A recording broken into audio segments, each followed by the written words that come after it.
grind hard to get ahead. You're trying to go backwards. Feelings from the past, pray the Lord block it all out.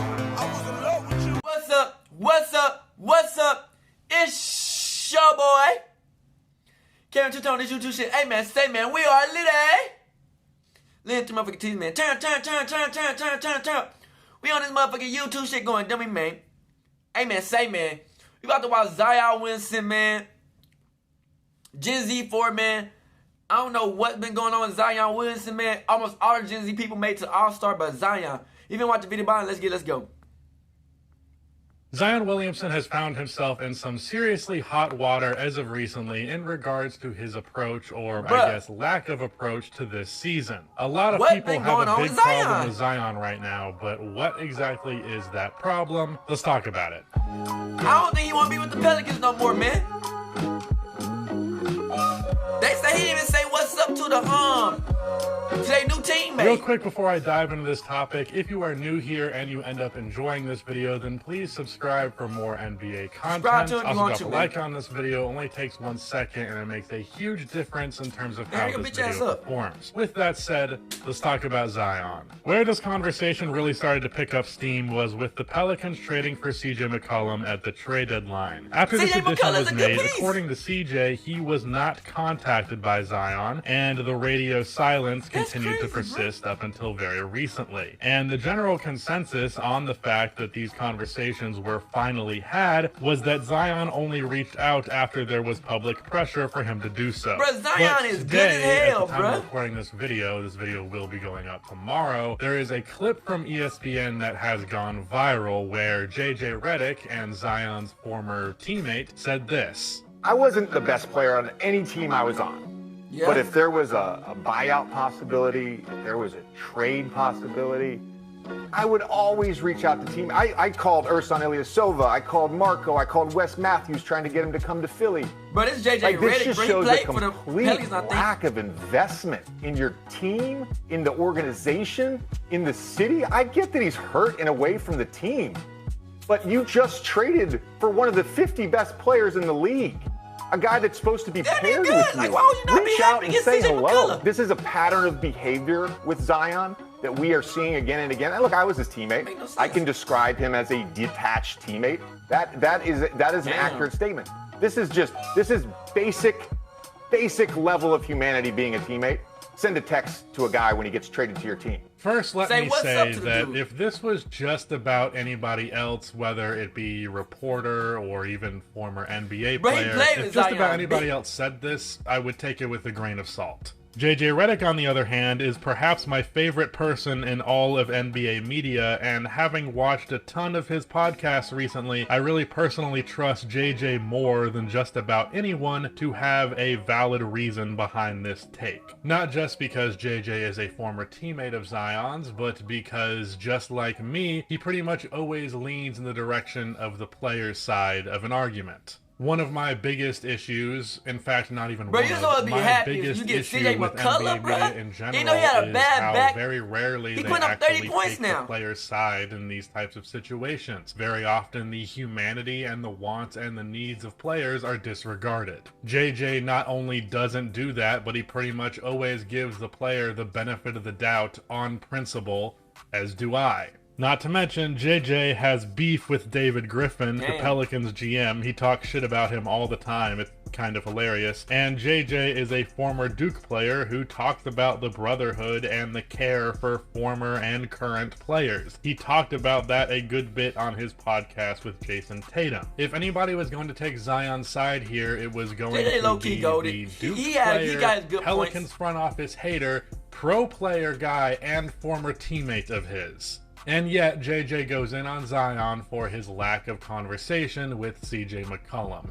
And that's really where I think 90% of the issue comes from. It's not him saying or doing the wrong thing at every turn, more so just his overall lack of communication. The CJ debacle is one thing, but he's not the only one who has experienced radio silence. There has been plenty of reports about a lack of communication from Zion's camp in general. JJ said himself that Zion was a detached teammate, and that was when Zion was actually suiting up and playing. So with him apparently rehabbing in Portland, it's not necessarily a surprise that the problem has grown more severe, with distance providing a bigger excuse. And the reason that I am taking the Pelicans side here and not giving Zion the benefit of the doubt is alleviating the concerns of the front office, his teammates, the fan base, all of that. It would take a bare minimum effort.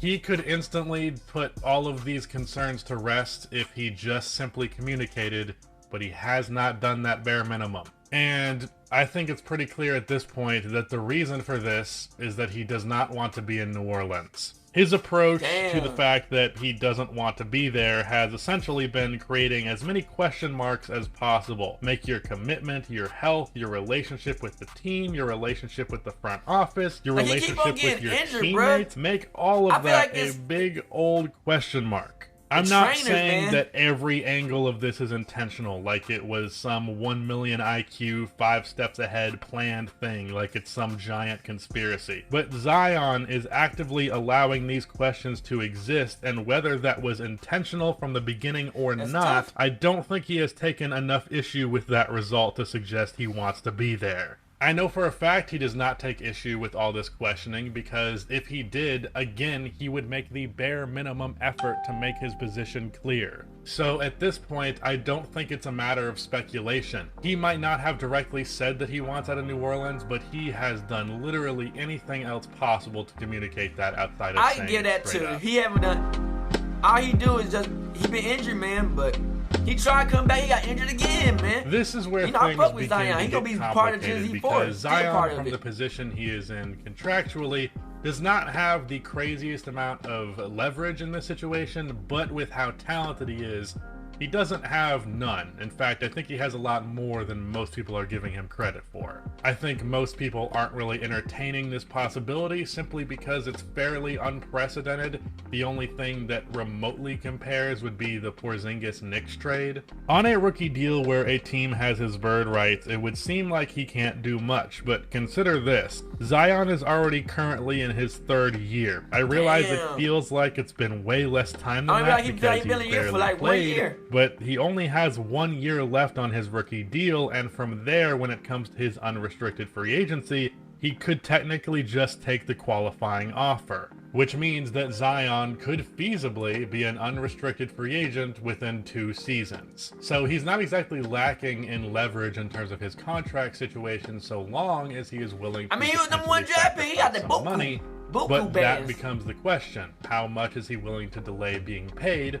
It will take another year, but that could be a factor. But it's not as though he'd be up for a supermax extension with the Pelicans, so it's not like there's some substantial amount of money more they will be able to offer than anybody else. So he can take his $17 million qualifying offer, which is pretty damn good for a qualifying offer to begin with, by the way. And then from there, the Pelicans will be in the tragic position of frantically trying to trade Zion, and because he would be on a 1-year deal, he can essentially say, trade me to this specific place or I will leave them in the offseason, and then he seriously has all the leverage. So if he took that route and took that risk along with it, he would actually have a ton of leverage in terms of his contract situation. And in my experience watching the NBA, and honestly just living life, if you're wondering if you have more time or less time, usually the answer is less. The clock here is ticking.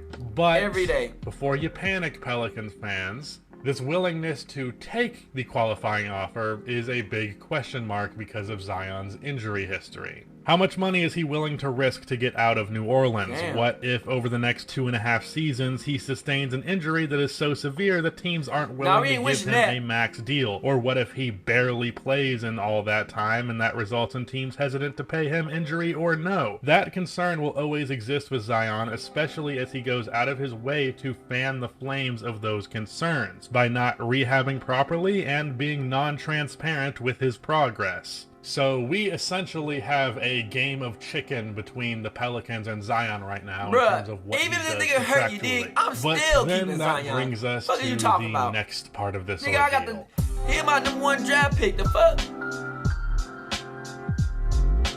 Just like you traded Anthony Davis. Does reputation matter to with Zion? The team he got traded How to. much does him not being one of the most hated players in basketball matter to Zion? Because what he is doing to me is clearly setting him on the path of becoming, without a doubt, one of the most hated figures in all of sports. This manhandling and manipulation of what is statistically the NBA's smallest market to try and force your way out on a rookie scale deal after having barely actually played in the NBA. That level of entitlement that's shown, and that's not a word that I use lightly, by the way, that level of entitlement is not a good look. I seriously hate the word entitlement, because most of the time it's just someone trying to screw someone else over, and then when they can't, it pisses them off, so they call them entitled. But genuinely, that's some entitled shit. Where I will give Zion a benefit of the doubt here, though, is I don't think that is really reflective of his character, even if it is something that he does. I live not far from Duke University, and I've heard a million stories. Zion's a really nice fucking guy. But the way he is going about this, and really the fact that he is going about it, period, is going to make him one of the league's most hated players, without a doubt. It's not even about how he's doing it, though I don't think he is doing it in the most diplomatic way to be sure, but that he is doing it in the first place. Zion is well on his way to being in a Kevin Durant, James Harden, and LeBron tier of hated as an athlete. And the worst part of all of this to me is it doesn't seem remotely worth whatever change he's wanting. Maybe I'm missing something here because I'm obviously not directly in Zion's shoes. LeBron James, Kevin Durant, James Harden. So awful about the Pelican situation that it is worth all of this. What is so bad that it's worth putting tens of $millions potentially at risk, maybe even hundreds of millions? Tarnishing your reputation, having to deal with an overwhelming wave of hate. Is it really fucking worth it? I don't get it. The Pelicans have an all-star level talent to pair with Zion right now, not to mention two other really, really good borderline star players with CJ and Valanciunas. Is David Griffin a little weird? Yeah. Did they fuck up with Lonzo? Absolutely. Is it worth all of this? I don't think so. Also, I have never been to New Orleans, but it seems as though part of the motivation from him and his family is not wanting to be there anymore. But they're from the Carolinas, and I realize this is anecdotal evidence, but I've grown up in the Carolinas. I've lived here almost my entire life. I'm sure New Orleans is better. There's nothing special here, if that's what you're comparing it to. As someone who is really, really huge on player empowerment and all of that stuff, as someone who's almost always going to take the player's side, my camera died, but I'm just gonna keep rolling. I really can't endorse this. At least give the Pelicans a chance, for God's sakes. So yeah, that is the Zion Williamson problem. Shout out to Rudy for editing this video, but that is the end of this video. Pelicans one more year, you did. You ain't liking it? And cue the music. Nigga, we gotta see what the nigga can do, bro. We already seen it, but like, it's been too long, Zion. You gotta get back on the motherfucking court, man. Zion Williamson, we fuck with you, man. You one of the generation talent, bruh. Get back on the fucking NBA and turn the fuck up. Show them niggas, these niggas talking shit about you, man. You should make you more motivated. Fuck. But he's still part of Gen Z 4, man. Make sure y'all like and subscribe to the bitch, man. We out the bitch. Deuces. Hey, Dad, you know, dog, when we link up, dog, this shit be legendary. Even though this is instrumental, you the engineer on it, so Kodak everywhere.